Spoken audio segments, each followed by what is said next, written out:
All right, welcome everyone to our January 27th edition of This Week in Crypto, our last one of the first month of 2023. And it's been a good first month of 2023 in terms of how the markets have performed. We've seen many that have actually doubled or more their market caps. The increases in prices have not completely stopped. As you can see, looking here at the last 7 days of price action, it's still mostly green. However, it's a bit deceptive because the last 2 to 3 days, we've started to see a little bit of consolidation, even some that are pulling back, Ethereum, of course, being one of them, as actually one of our worst performers within the top 100, sitting at just plus 1% over the past week.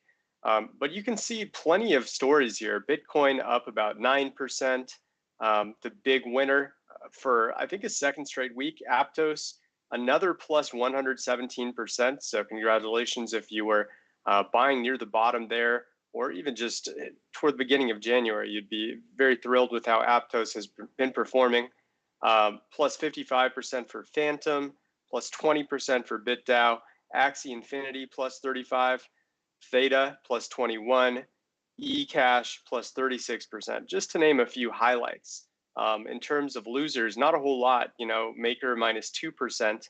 These are essentially break even. Frax, Luna, TrueUSD is a stable coin.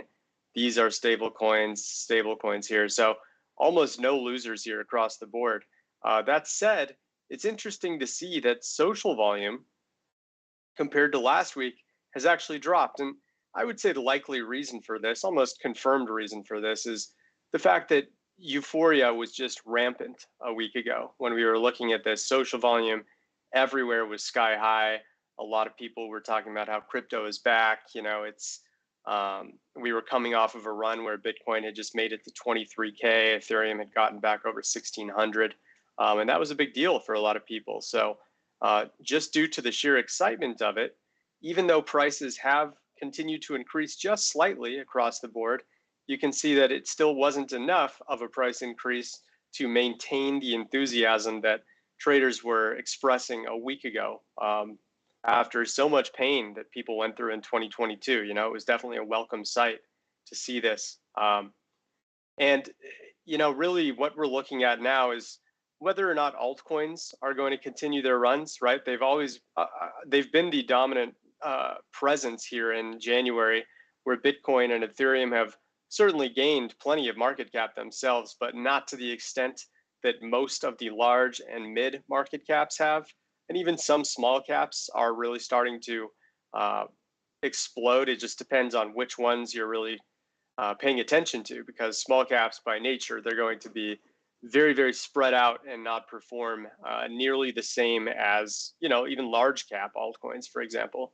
But yeah, in terms of whether the altcoin rally can continue, the obvious answer is Bitcoin going to remain stable? Is Ethereum going to be able to prop up all of the ERC20 projects? So far throughout basically the last 4 weeks, ever since about December 30th when the bottom hit, Bitcoin and Ethereum have been doing a fine job of having mini pumps themselves, and then cycles move down through large caps, mid caps, and then small caps.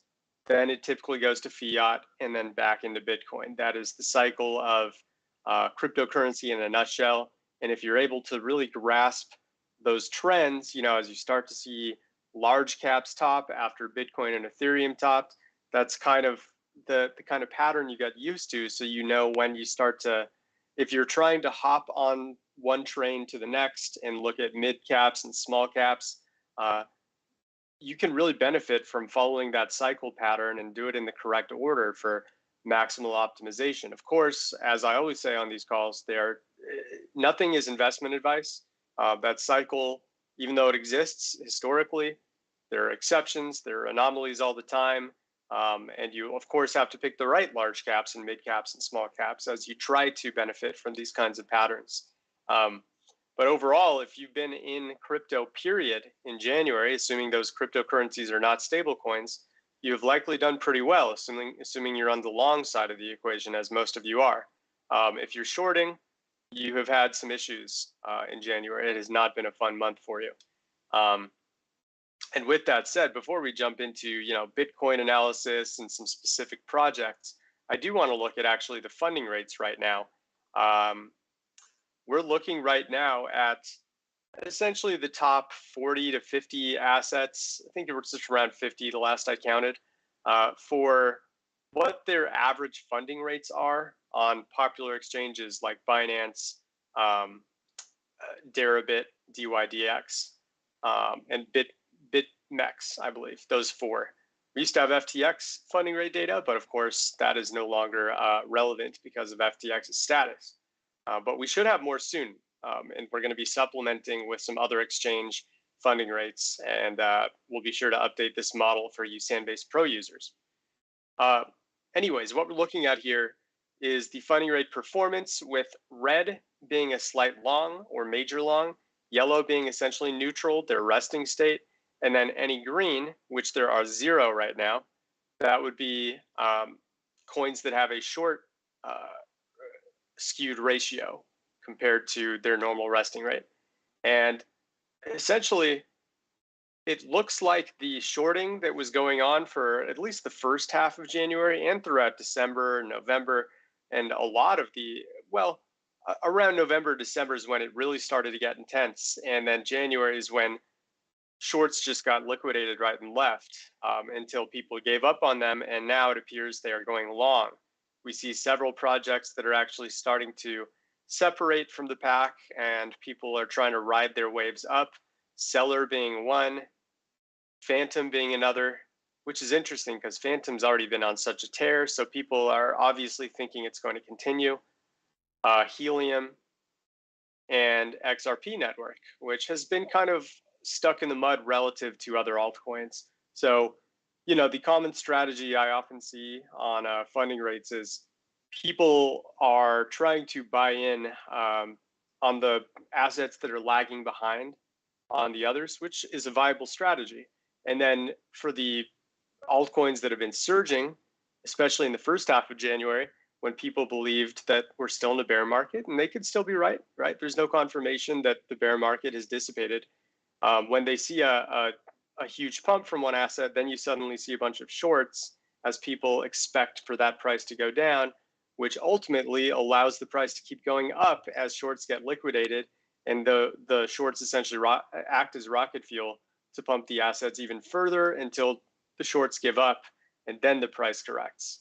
It's a funny way that those markets work, but it's something that we do comment on and try to analyze quite often as we consider these kinds of metrics more and more viable. And I do want to correct myself. As I glanced again, I did see that there is one short here. So Axie Infinity, which strangely always seems to be shorted much more significantly than most. It is now being shorted, and it has been one of the better performers. This price 7-day average daily change, this essentially means that it has gained 3.3% per day over the past 7 days. This means it's been up 2.6% per day over the past 30 days. And then this is the 1-day change, minus 1.2% there. So that's a little bit about how that model works. And I'll probably do a little video tutorial on this one in the near future. Another thing I want to mention is MVRV. About a week ago, when things were really pumping fast, we saw nothing but orange and red on this, indicating that things were semi-overbought or overbought, compared to the average trading returns that, excuse me, I was feeling that coming on for like 10 seconds while I was talking. So yeah, basically a week ago, everything was orange and red. Things have cooled off a little bit. Obviously, some prices have corrected, and to an extent, it's just a matter of things regressing to their mean and flattening out, allowing the 1-day and 7-day average returns to kind of get close to 0 again, making things more yellow or neutral.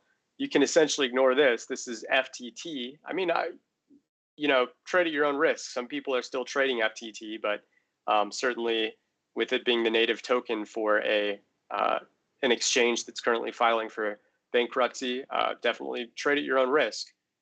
But you see a few others, like the Sandbox now has retraced enough where the model is showing that it's semi-underbought. Celsius also showing that it's semi-underbought, having its own bankruptcy issues, trade at your own risk. But you can still see for the majority, right? Aave, Bitcoin, Chainlink, where's Ethereum? Ethereum's closer to neutral because it did not have a very good week compared to the rest of the markets. They're all kind of in the neutral territory to semi-overbought range. And then the big ones that have really been churning fast, showing that the average trading returns are overwhelmingly positive for mid, short, and long term. You know, Phantom way below the dashed line where historically corrections occur, or at least price cooldowns occur. Matic is considered overbought, not quite in the danger zone yet, so not as bad as Phantom, OKB, and the Graph, just to name others. So I wanted to kind of get a little bit of altcoin perspective done early in the call this time before going into Bitcoin, because there is so much parity and polarization related to the altcoin markets right now. People calling for the alt season all over the place, while others think it's all been a fluke. I saw a really interesting poll a few days ago. Let me try and find it on our Twitter really quick. There was a poll that someone mentioned relating to whether we are in a bull market again or if this is all a bull trap right here.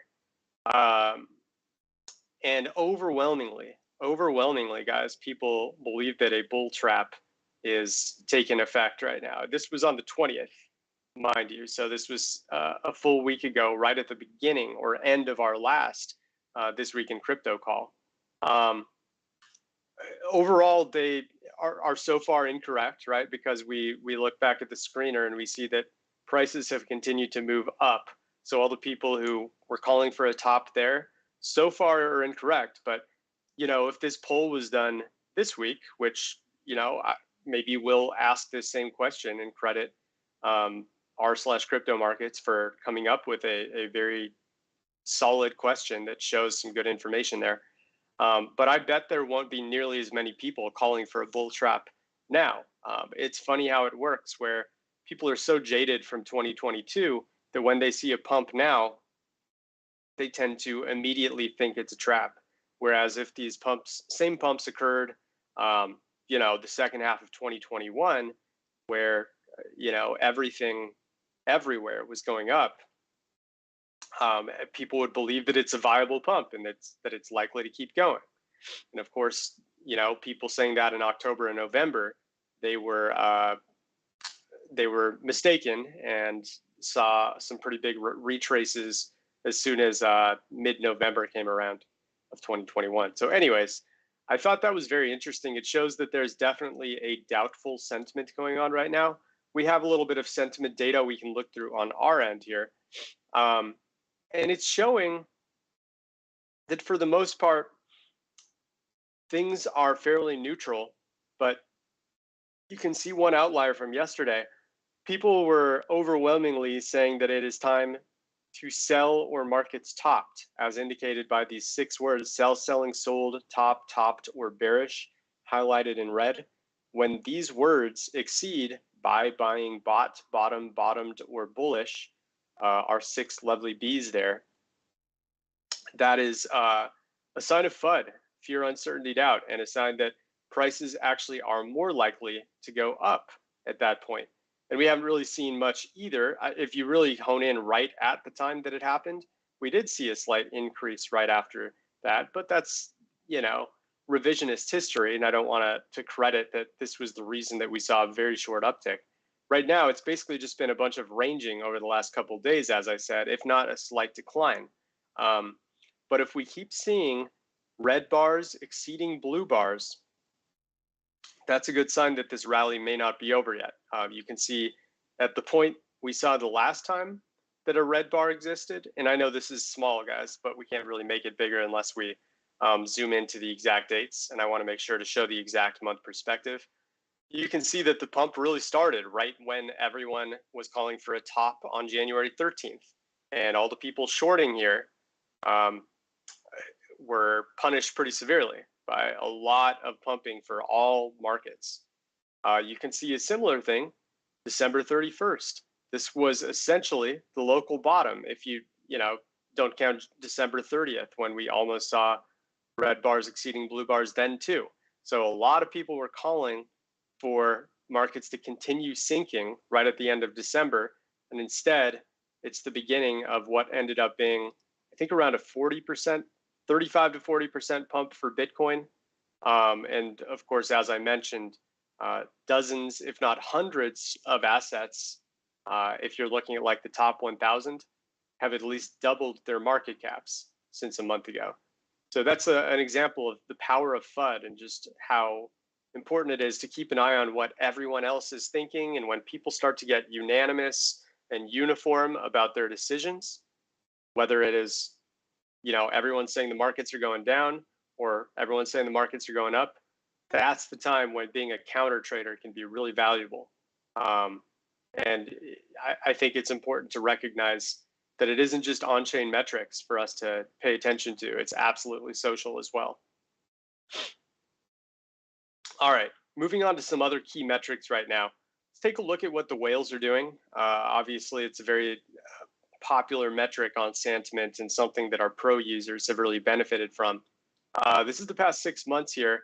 This green line is the 10 to 10,000 coin addresses. I got a specific request on one of our recent videos to make sure to highlight each of these tiers for a moment. So I'm going to do exactly that. Beginning with pink here, we can see that it really peaked here on January 14th before it started to decline. They have, you know what I'll do actually? I'm going to do absolutes instead so we can look at the amount of Bitcoin they have added or dropped over the last couple of weeks or so or longer. And beginning with the pink line, since December 14th, about the past 2 weeks, they have dropped about 8,200 Bitcoin, about 0.19% less now than what they owned 2 weeks ago. Not that significant. This is much more significant, though. Around the same time, the 100 to 1,000 Bitcoin holders, they were holding 3.92 million, and they have dropped 22,291 Bitcoin, about an 0.57% drop. That's a little more significant because now you're looking at them holding about the lowest they have since mid-December there. So they're back to about a month and a half low. However, we see that the 1,000 to 10,000 coin addresses have actually jumped ever since around January 4th. They held 4.55 million Bitcoin then. They're up to 4.59 million now.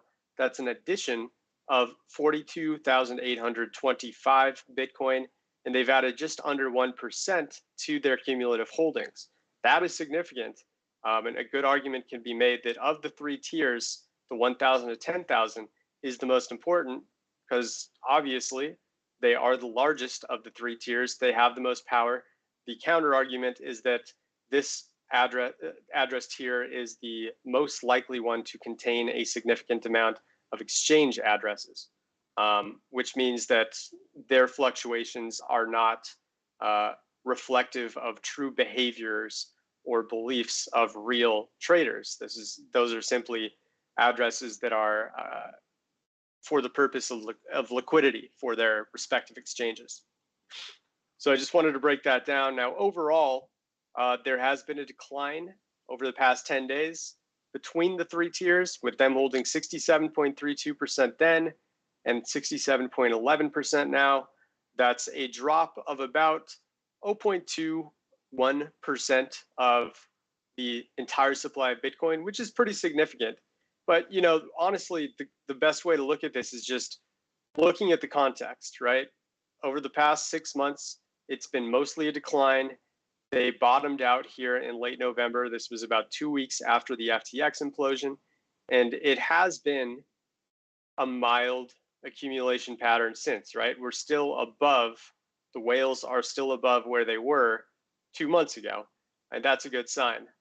So if this upward movement continues, that means that Bitcoin's price is more likely to stay propped up and potentially continue to rebound.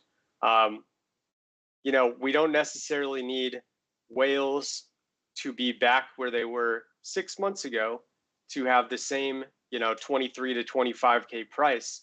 Sometimes there are other factors that play in, and you can look at more of the short and midterm time frames in terms of how whales are behaving instead of matching. Because I've had this question before, like, do you need to see the same percentage held here to justify where prices were here? The answer is definitely no, because we can look over time, over the last, let's go 5 years. And there are plenty of moments here where, you can see that they were holding a ton here in August 2019, where prices were at 10 to 10.5K in Bitcoin. And then they're holding a similar amount here. Prices are up at 18K. They're holding a similar amount here. Prices are at 50K, right? So it's all relative to what they're doing in the more recent timeframes. And that I think is the best way to really approach whale behavior. Now that said, it isn't just Bitcoin that we should be looking at when it comes to whale behavior. Zooming back in here, we'll do the last 6 months again. All of these other multicolored lines, they are reflective of stablecoin whale behavior, shark and whale behavior to be more specific, right? Because we've done some back testing and found that anywhere between 100,000 all the way up to 10 million stablecoins held is an indication of shark and whale holdings that actually can impact crypto market prices. It's an indication of large enough buying power where them moving up or down typically has a significant impact on where prices go next. Now, the obvious one to look at first here would be Tether here in red. They were holding a 28.24% of the entire supply of Tether back in late July. For context, they're now holding 33.65%. So we're talking about 5.5% increase in terms of the amount of stable coins that they hold, which implies that for the number one stable coin in crypto, there is significantly more buying power in these shark and whale addresses as opposed to the small addresses or the exchange addresses that are just holding them for liquidity purposes. So that is significant and something to keep an eye on. It is still moving up as of now, even over the past week. We look at since January 20th until today, they've added another 0.36% of Tether compared to what they were holding a week ago. Now, on the other hand, the other three stable coins, you can see they've all moved down.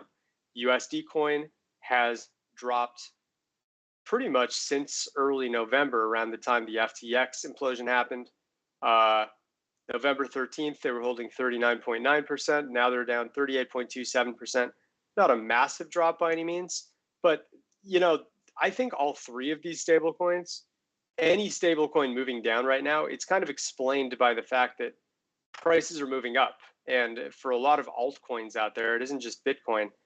The amount of coins that people with the same amount of dollars held, $100,000 up to $10 million, they have injected a lot more into many of these altcoins that have been pumping like crazy. And even, this mild pump, or going back to November, this 2-month increase of Bitcoin held by these larger addresses, that is implied that it's probably coming from these stable coins to an extent.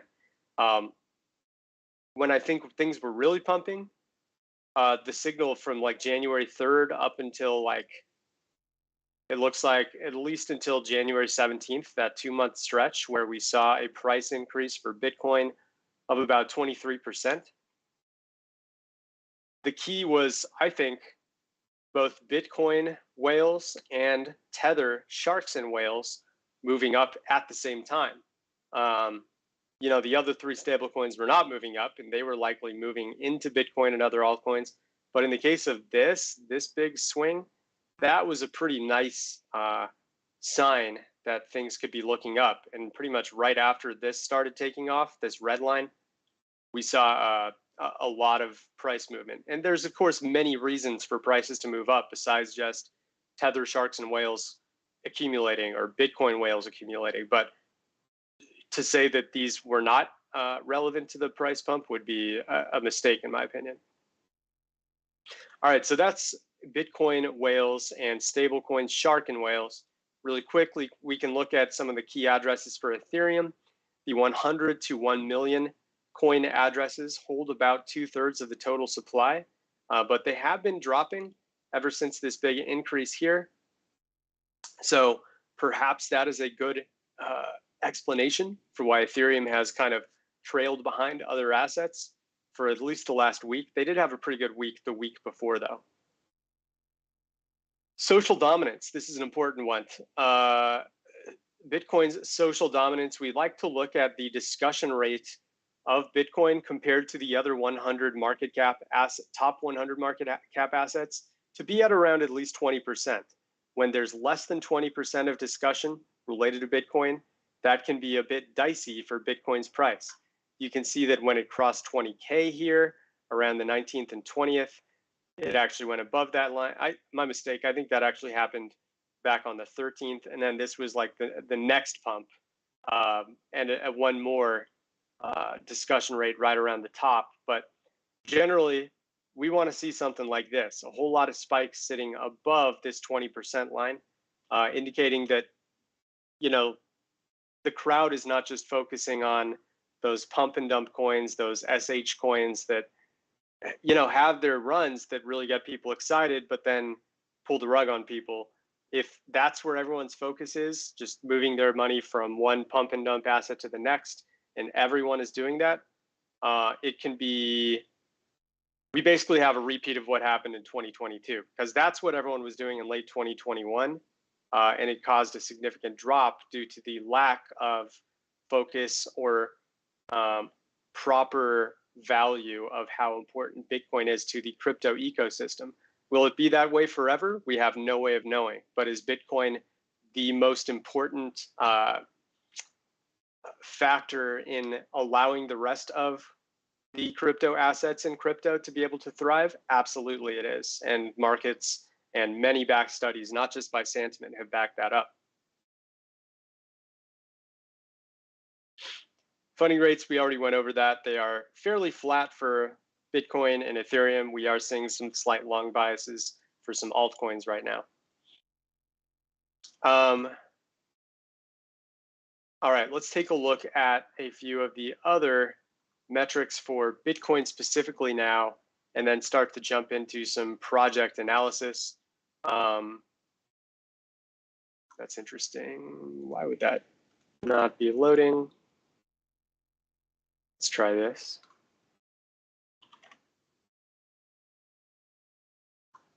That's better. Okay. So let's start with some volume analysis, both on the trading volume side and the transaction volume side. We see that trading volume did have a big uptick, as you would expect when Bitcoin started to absolutely surge here a couple of weeks ago. It started to trail off now, but it's still nice to see that compared to December, we're at a significantly higher level. If we do like a 7-day moving average here with this blue line, you can see that the 7-day moving average is pretty much at the highest it's been since late November right now.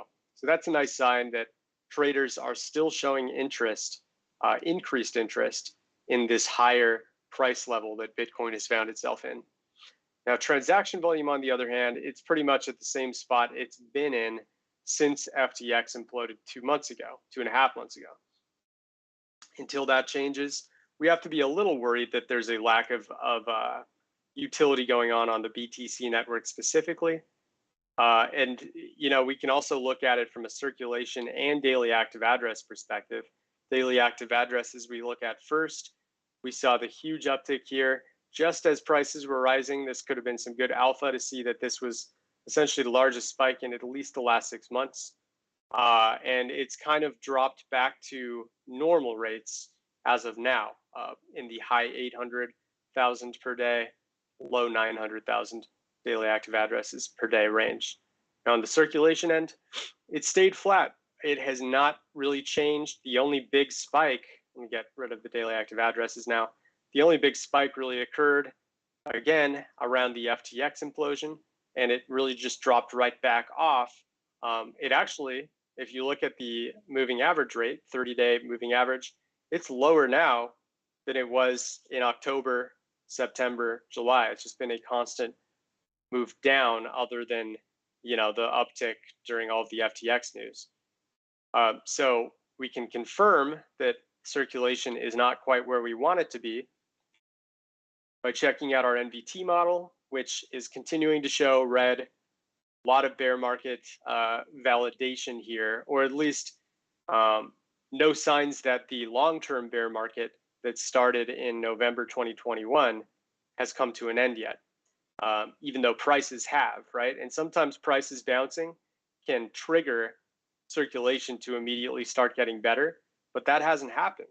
And it's a bit of a double-edged sword. Some of you might say, well, if all the weak hands are out, then that means just the strong hands are able to buy up their Bitcoin and push up prices with less resistance.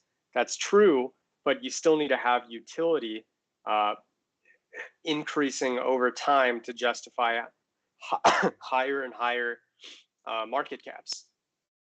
So you can see, I mean, there are exceptions, right? We had plenty of circulation as people were trying to buy the dip as prices just dropped and dropped, but the dumping of whale bags during this time was more powerful than the increase in circulation that was going on here.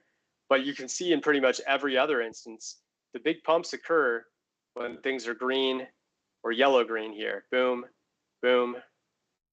And even back here, going back to 2017, and then vice versa, when you see red, a lot of retracing, exception, retrace, retrace. So obviously, if this was a perfect model, this would be the only thing traders would need. And if all traders used it, it would be completely useless, right? Luckily, most traders do not use models like these. And if you're a Sandbase Pro member, you have an advantage being one of the few who is using a model that has been backtested and has a proven track record for indicating where prices are likely to go next based on history. Okay, let's go back to some Bitcoin charts here. Okay, so we've talked about circulation, daily active addresses, and volume. Talked about whales. MVRV, already mentioned the MVRV Sandsheets model.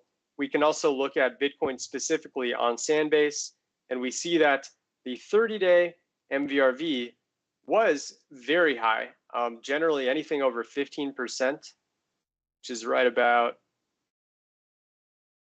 there. Anything over 15% implies that markets are a bit overinflated for Bitcoin. And right when we got to here, we saw things cool down. Once it got below, prices resumed again. And then they kind of showed some top signs here, and it's been ranging ever since.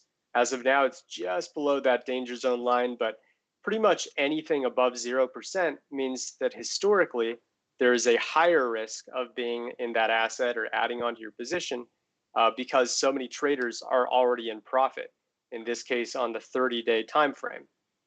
On the other end, the 365-day time frame is still slightly below zero, but look how much it's come up thanks to this rally. We go back to here at the bottom when all the FTX drama happened, negative 46% on average for traders in terms of their returns. That is massive. That's one of the lowest it's ever been.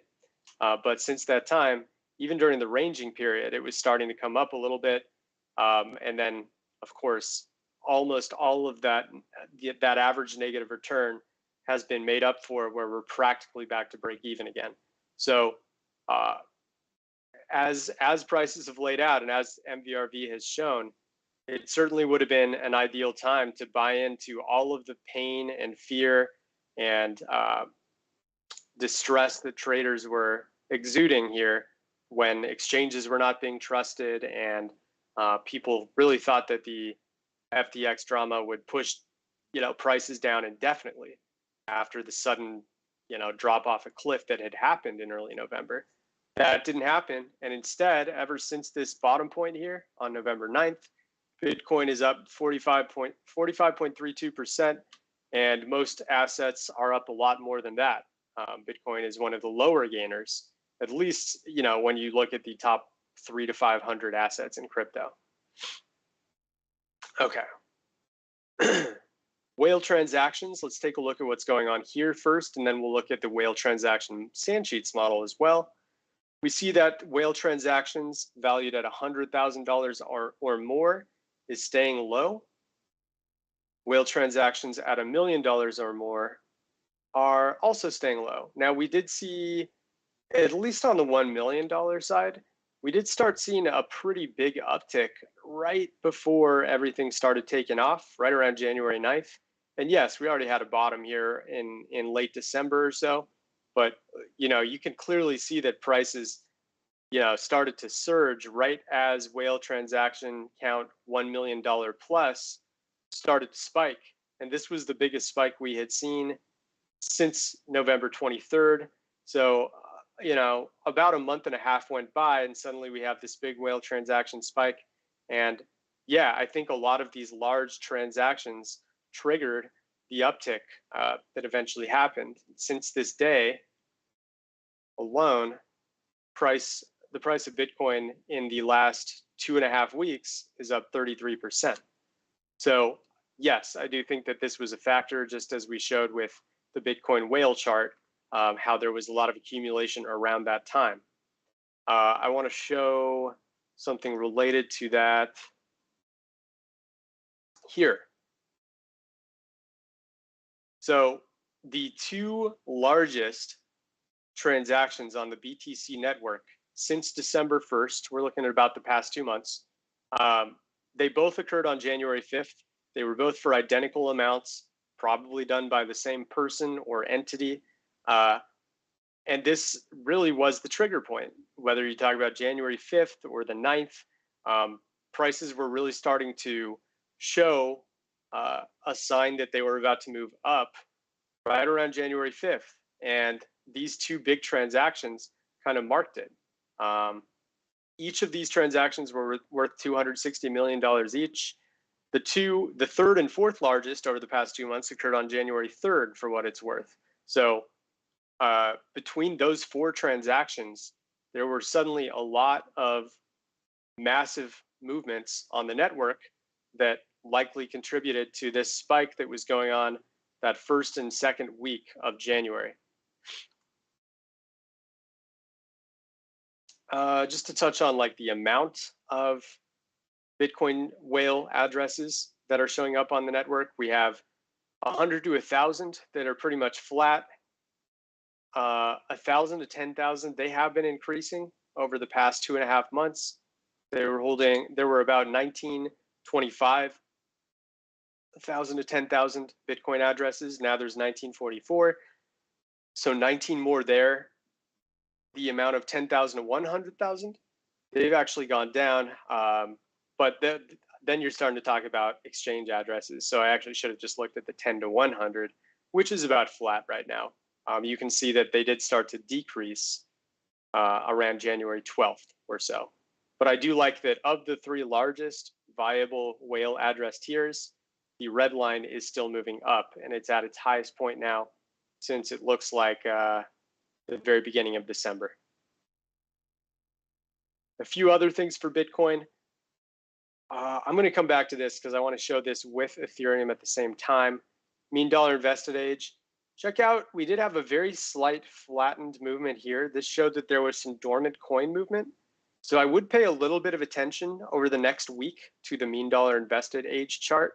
I think it could show something significant if you see a little more tapering off and this line is no longer climbing. Really quick for those who aren't familiar with this metric, when you see this line move down, indicating that the average age of investments is starting to get younger, that is when the bull rallies objectively are happening. Especially this one that started in October of 2020. That was validation that a bull market was beginning that resulted in kind of a two-wave all-time high bull market that lasted about 2 years, 2.5 years if you go back to Black Thursday and you bought in right at the beginning of the COVID fears going mainstream. But yeah, you can see since May 2021, this line has just continued to climb up, and that's a concern because there is basically a bunch of dormant addresses that are just holding on to their Bitcoin, and the circulation has become stale as a result. Even if circulation, on this NVT chart is starting to look healthy, right?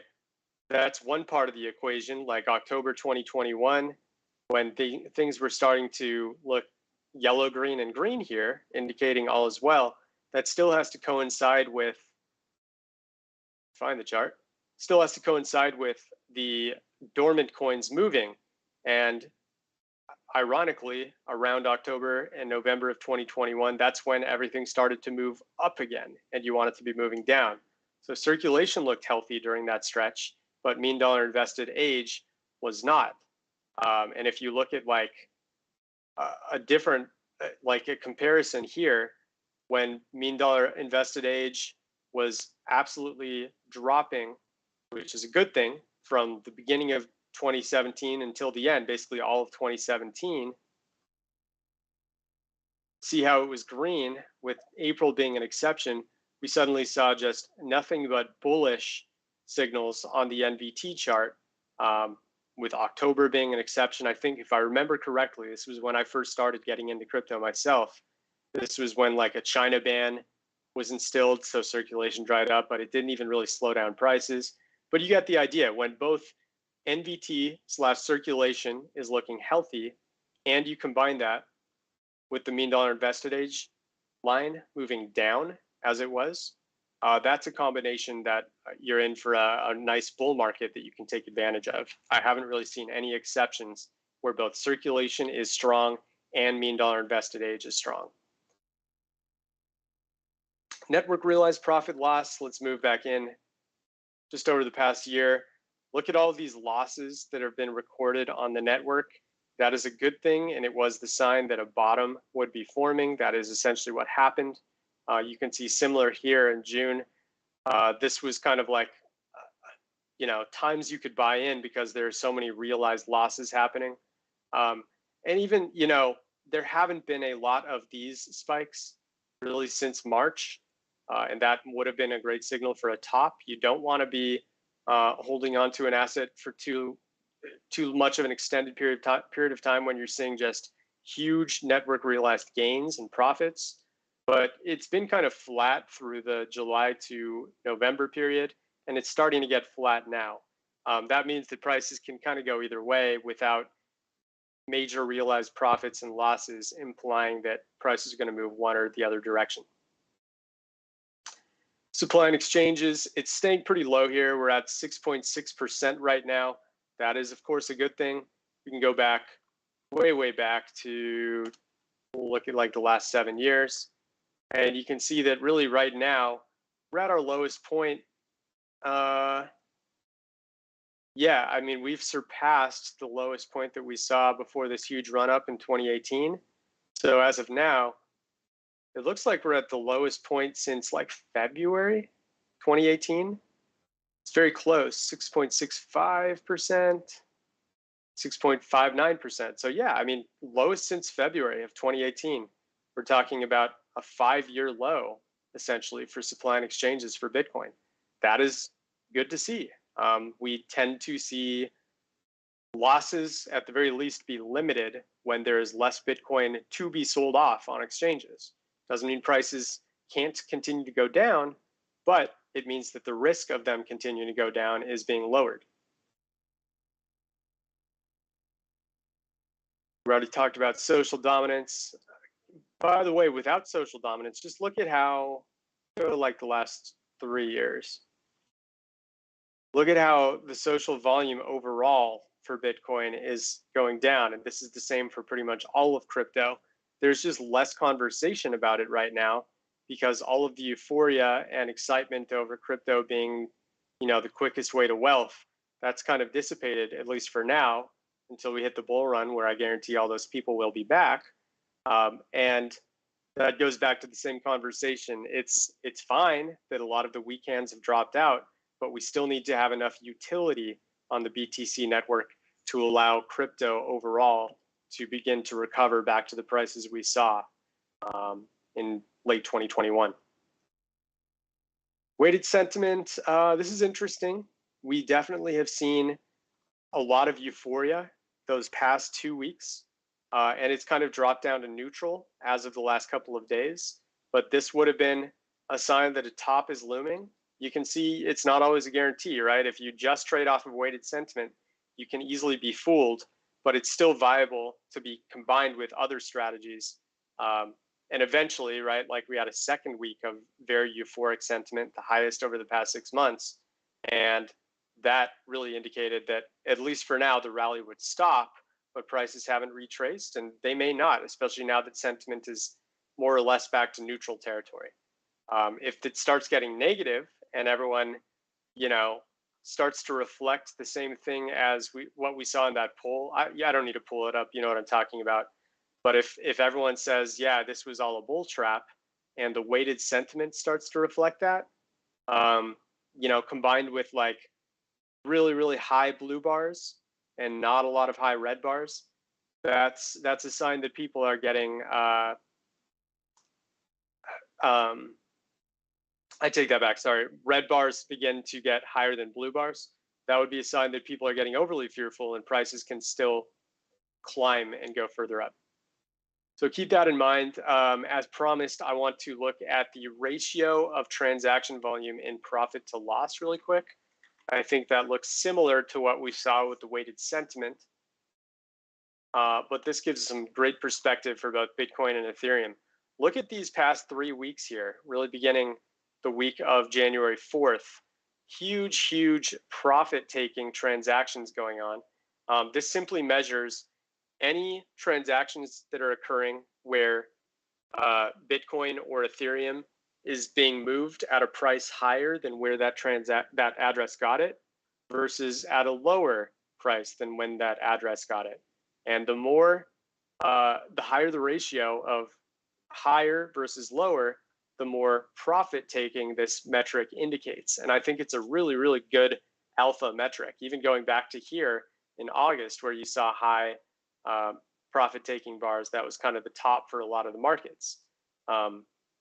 We've been seeing that for 3 weeks though, obviously, and prices have continued to go up. And given enough time, if you see a lot of profit taking, similar to what we saw in July and August, it does usually indicate a top is looming. That said, it is good that at least to start this week, since the 25th, it's come back down. Bitcoin is still a little bit up, and Ethereum is back to about neutral right now. So I would watch this one very closely if you're a Sandbase Pro member. Even look on the daily basis, which you can do just by switching to 1 day. And you can see when they're starting to come down.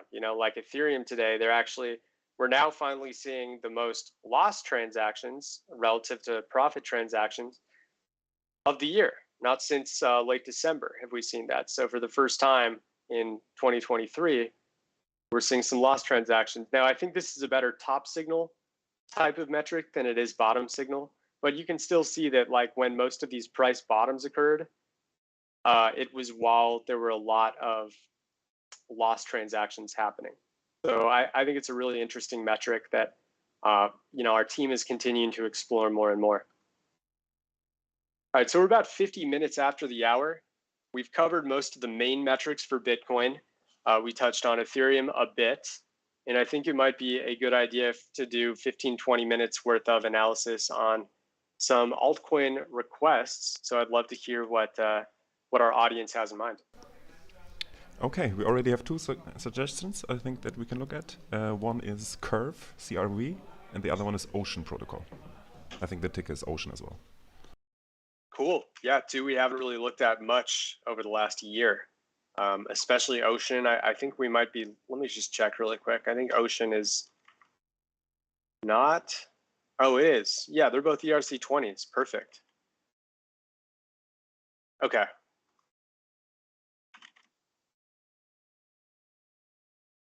So Curve, this one's been interesting. It spent the lion's share of the last year getting absolutely hammered, which was not unique to Curve. Most assets got absolutely hammered throughout 2022. Since its peak in early February, where it was at about 361, At one point, it dropped 80%, 86% from that high. It's currently down 71% over the past year, or I should say since the peak. Over the past year, it is down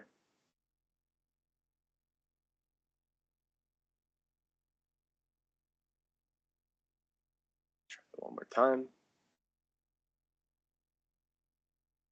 About 64%. Okay. So if we zoom in here a little bit, look at the last 3 months, trading volume really started to go off right as it pumped. This was, of course, a market-wide pump around this time. And we have seen, interestingly, transaction volume begin to get higher and higher. This is worth keeping an eye on because this is really the highest transaction volume we've seen, other than this one anomaly, since late November.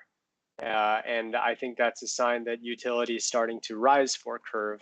I can't remember what month. I think it was something like September, August, September, or October, one of those 3 months. That was when Curve had that big hack. And a lot of people's assets were stolen due to a faulty withdrawal address being implemented into its code. But that was quickly resolved. It sounds like the reputation of Curve has mainly recovered. And obviously, since January 8th alone, we've seen the price absolutely surge to an 84% gain there. So that's great to see. Daily active addresses, not much to say. I mean, you would expect that daily active addresses have picked up a little bit. I'm a little more interested in circulation here, which hasn't changed too much. You know, we've on an average basis, it's looking a little better. It was more inconsistent back in November and December, where it was like either almost no circulation and then a ton and then almost none again. Now it's a little more consistent, which is a good thing at least. MVRV should show that there's a lot of overvaluation going on right now. Yeah, at least on the 30-day. It's up 27.76% for the average trading return. That's pretty massive. For altcoins, you know, looking at something like 20% or above is right around that danger zone for 30-day. And it is definitely above that right now. So be a little cautious here.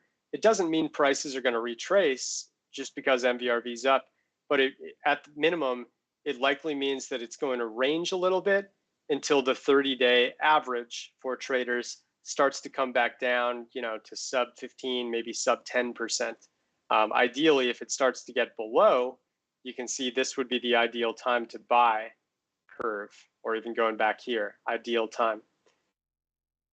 365-day is also, as of about a week ago, above 0%.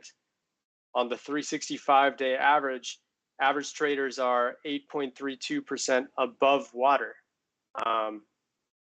So with both the midterm and long-term trading returns being well above 0%, you've got to be a little cautious now that that people have profited on this asset enough for the meantime. Doesn't mean things can't continue, but there is a higher risk that it won't continue compared to, you know, when they were both well below 0% back here. Funding rates, fairly neutral, nothing to say there. Whale transactions are picking up a bit. I think due to these massive spikes here in late November, things look a little bit skewed, but like this is still a pretty big uptick. Like the 1 million plus, if I just isolate that, these are pretty sizable spikes that are kind of reminiscent of what we saw back in November. They aren't huge by any means, but they're enough to show that there's some increased engagement by the larger addresses invested in Curve. And we can take a look at some further context down here. Curve is currently priced at right around $1, so that's easy calculations. We can look at the small whales, 100,000 to 1 million Curve. Their amount of addresses have actually been decreasing. 1 million to 10 million have also been decreasing. You look at the very large whales, yeah, there's only 14 of those addresses. Maybe the large sharks too. Yeah, they're looking about the same as the smaller whales. So Yeah, not a lot of increased amount of addresses now. That's a concern. If you're hoping to see the rally continue, you'd want to see, you know, some increase over time. But perhaps the percentage of the supply held might look a little better. The sharks are pretty stagnant. Small whales are stagnant.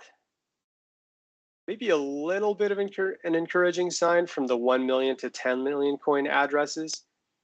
Since January 11th, when they were at their lowest, they were holding 7.34% versus 7.77% now. And then you start getting into exchange addresses from here and founder addresses. So yeah, not too much news. I wouldn't say there's anything bad going on with whales. They're not dumping per se, but they're not accumulating either. So it's kind of same old for the key stakeholders of Curve right now. Ratio of daily on-chain transaction volume and profit to loss. We did see some big spikes here, but it really hasn't stopped Curve from ascending throughout January. And not really a lot of high profit-taking ratios now, so that's a good thing. In terms of dormant coins moving, not a lot happening right now. The curve is continuing to move up for Curve, no pun intended. Network realized profit loss. Let's get rid of these outliers for a minute because they're skewing the lines pretty quick. Okay, so yeah, there are some pretty big profit-taking, I shouldn't say profit-taking, realized gains happening on the network, especially here on the 25th. I'd be a little worried about that, but at least over the past 24 to 36 hours, there's not a ton of spikes anymore. But I'd be a little worried about that, the amount of realized profit going on the network right now. Another concern is the fact that supply and exchanges has been moving up ever since mid-December. Let's zoom out to the last year. Yeah, Curve is an interesting one. It really has a lot of wild fluctuations in terms of its coins moving on and off exchanges. Perhaps this is due to the fact that Curve has its own platform for moving coins on and off in order to stake them and whatnot. But I don't know.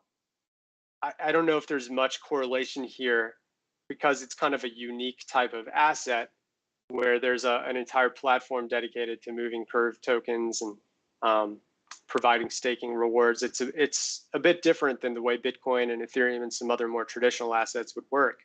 Regardless, if you do find some value in this for Curve, the supply and exchanges since December 15th at its lowest point has moved up by about 0.544%, 10.28% overall.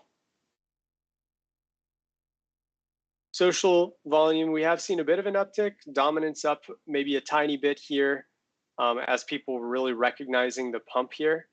But this was not like the largest pump in terms of like the top 200 market cap assets. So it's been a little under the radar. You just want to be weary of these kinds of social dominance spikes right after a big pump. Like this one, for example, this was a huge social dominance spike for Curve that actually resulted in a big uptick because it was related to FUD and prices moving down.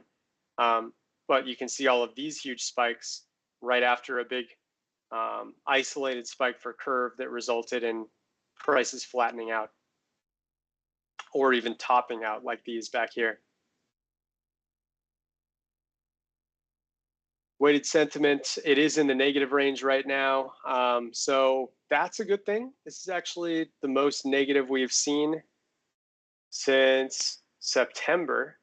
But I would be more confident after seeing how this entire week plays out.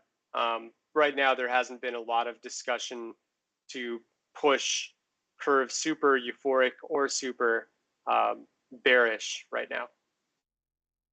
And then development activity. Curve doesn't get a lot of development activity. I forget the guy's name who was working on this. It's the same guy who worked on Wi-Fi. He has not really been a part of the team, but there is still development going on for Curve, which is a good thing. I think over the last year, it has We're already looking at the last year. Yeah, it has moved down a little bit, but it was never a highly developed coin that's getting hundreds of GitHub submissions per day like Cardano or Ethereum or Chainlink or anything. So nothing too concerning there. And that's essentially my analysis on Curve. Thanks for the suggestion. I think it was a good one. Let's take a look at Ocean, which I have not looked at in a very long time, but I presume it's been on quite a tear. And the person who's asking about it is asking whether that tear can continue. Oh yeah, that's exactly what's happening. So Ocean, since its bottom on November 22nd, is up 231%. So definitely one of the best performing altcoins over the past 2 months. Its transaction volume has gone up a bit. I wouldn't say it's like significant because we have seen similar transaction volume spikes in May, June, and July. But they are a little more consistent now. If I put a little 30-day average on this, yeah, we do see that there is more of a steady increase on daily transaction volume now. And in terms of trading volume, it looks to be about the same. So I like to see that there's an increase in both trading volume and transaction volume at the moment, showing that there is traders that are supporting this pump and trying to feed into it more and more. In terms of circulation, a little bit of a rise, not quite as much as we saw for the transaction volume side, but it's good to see that unique tokens are moving more than they have been, especially around July and September when it was very dormant. MVRV, so this should be super high right now. The average trading return for 30-day active traders sits at 37.2%. Remember I said for altcoins, anything over 20%, and you have to start getting a bit nervous. And we're definitely in that danger zone area right now. Let me mark it on this. So we're looking at right around here at 20%. Anything above or even close to 20%, like here it almost touched it, price is topped. Here it went well over the danger zone area, big top. And then here we have not seen a top yet, despite it spending most of the last 2 weeks in this danger zone area. Doesn't mean prices are going to correct for sure, but it absolutely, based on history, dramatically increases the chance that we have seen a top. And then you can see the 365-day axis is absolutely off the charts. I actually have to move this up. Let's go to 1.5. That'll do. Get rid of that. So the 365-day MVRV is sitting at 80%. If we go back to the beginning of Ocean's trading, looks like it started in 2019. Let's see just how high that beginning. Wow, the beginning was extremely high. Okay, so that, I mean, this, I'm looking at this, just trying to get this on the axis, but it really doesn't matter. I mean, you see a lot of coins that start out just overwhelmingly with like massive, you know, MVRV ratios of 10,000%. That's because the 365-day doesn't really have anything to go off of other than the first few days. But once we get rid of that skew, and we look at, let's tone it down to like 5. There we go. So you can see over time, you know, the spikes go less and less in both directions. I would say that the 365-day MVRV being as high as it is right now is a concern for sure, even if there have been larger spikes here in March 2021, for example. Pretty much any asset, you know, on the 365-day that's seeing like 60% or above, that's probably considered a danger zone. So you have to be worried about the amount of profiting that average traders have been enjoying on the Ocean network, especially here in January. Yeah, that's a big red flag for sure. Not a guarantee, but absolutely a red flag. Interestingly, Ocean is one of those assets that's seeing a bit of a long bias at the moment. not a huge one. It's kind of fluctuating between a little bit of leveraged longs and then going back to neutral. But it also sees some massive shorts at the same time. I wouldn't put too much into this really. I think that more or less it's just fluctuating about even for most of the time. And then when traders do short it, like they were here a lot, that's when a lot of gains happen. Whale transaction count, there are barely any $1 million plus whale transactions, but there probably are a few more on the 100K plus side. Interesting. So yeah, we are seeing an uptick in whale transactions. Keep in mind, with such low volume on this asset, you know, just a few big transactions can create some massive spikes and flip the markets pretty significantly. It looked like there were whales that were trying to profit around here, and they actually, you know, looked pretty human because they profited way too early. And now there's another big profit spike up here. Just know that whales aren't wrong too often, especially when they're collective in their thought process and they create a big spike. And if they're, I can't imagine that this is like accumulation. We'll find out in a moment. But if this is a profit-taking spike for a second time, just be a little bit careful right here. Now let's investigate whether those are profit-taking spikes. Price of ocean is at about 38 cents. We can start here at about 100,000 to 1 million coins for ocean. It looks like it's pretty flat at the moment, but the 1 million to 10 million coin addresses, they absolutely had a lot to do with this uptick. If you go back to like late November, 2 months ago, they were holding 136 addresses. There's now 147. 11 new addresses may not sound like much, but that is an 8.1% gain on those addresses there. In the meantime, 10 million to 100 million, there aren't really many at all. So like these dips that are just resembling one person jumping out and then jumping back in, I wouldn't really put anything into that. What I would like to look at though is the percentage held by these tiers. And that looks pretty good. I think in this case, it's best to combine all three tiers together, 100,000 all the way up to 100 million. Just curious, yeah. So if you go any further, these are absolutely just liquidity addresses that haven't changed much at all. Yeah, that's the highest it gets. So let's look at 100K to 10 million really quick. Or I'm sorry, 100 million.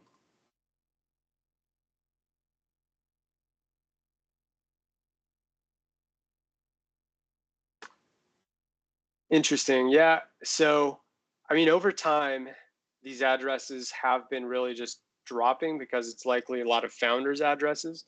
Let me see if I can get rid of the largest one, because I think the 10 million to 100 million coin ocean address tier is full of founders' addresses that are, since the beginning of since it started in 2019, they are just slowly distributing their coins out of those addresses and into smaller ones. So that can be deceptive.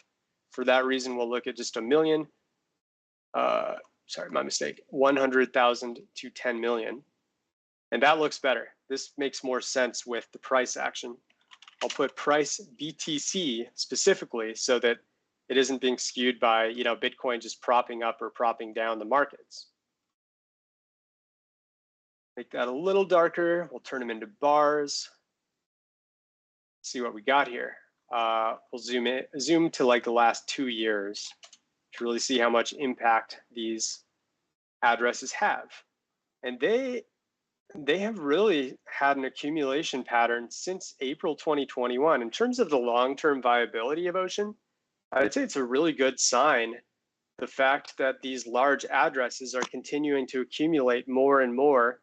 And yeah, they accumulated beginning at the top, at least the then top that happened in April 2021, which obviously the price is lower now than it was then. But it appears that a lot of these big Ocean key stakeholders are here for the long run, and they just want more and more of it over time. You can see when they really started to accumulate, Since, again, the FTX collapse, it's a common trend on this show. That's when a lot of switches happened. They've accumulated 2.24% more of the supply of ocean, all of the supply total, and that's an increase of 6.5% to their bags. That's pretty significant, and it's a good sign that they aren't showing any signs of dumping or even flattening out like they were here. It does appear that when they flatten out, since it's almost always just more and more accumulation, if they actually flatten out, that's a sign that we might see a particular drop in ocean compared to Bitcoin. So I think that's pretty useful information on what the whales are doing. Let's zoom in a little bit, see if there's anything on profit taking. Yeah, a little bit of some profit taking spikes here. If I mark 1.0, this is where we're looking at for break even. So anything below means there's more loss transactions than profit. Anything above, more profit than loss. And it's been mostly profiting, as you would expect. But these spikes have not really impacted price yet, perhaps due to the fact that it's a bit of a young asset. But you can see pretty clearly when the profit taking stuff happens, eventually there's a top.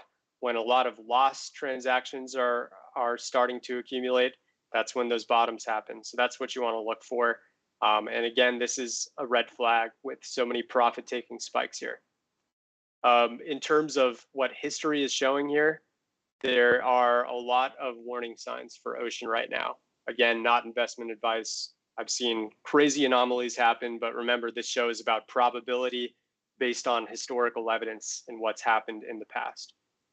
Mean dollar invested age, you do see that it's starting to flatten out. Now, this is a great sign because most assets are not doing this. And you're seeing some signs that dormant coins that have been sitting for a while are starting to move around. And at the very least, you're not seeing that investments are continuing to age and making this curve go higher and higher and higher. So I like the look of this. Network realized profit loss, as you would expect, lots of big network realized profit going on, more red flags. You don't want to see these. You would rather see a lot of losses being realized right now. Not much more to say on that. Supply and exchanges is also going up. So as you would expect with such a torrid pace for the price moving up, people are definitely trying to move their coins to exchanges to sell them. And even after they sell them, they're going to sit on exchanges for a while. So this is likely the result of a lot of people selling on the way up, which is what we saw in the ratio of profit to loss chart that we just looked at. That said, it's not significantly high, right? We saw that Ocean's supply and exchanges was up to 21.6% back here right before FTX news came out. And it's kind of sitting in the middle of its range from what we've seen over the past year or so. Social dominance, it's interesting, like there was a lot more social dominance before the price absolutely blasted off. We did see a huge spike here, but it didn't really stop the price. Yeah, I mean, look for another social dominance spike while the price has been on this particular pump in January. And that would be the sign that the mainstream is starting to get a little bit of FOMO on it. And surprisingly, there's not as much FOMO as you would expect for one of the best performing coins in January. That's a somewhat good sign. Doesn't exactly, excite me after all of the other red flags we've looked at, though.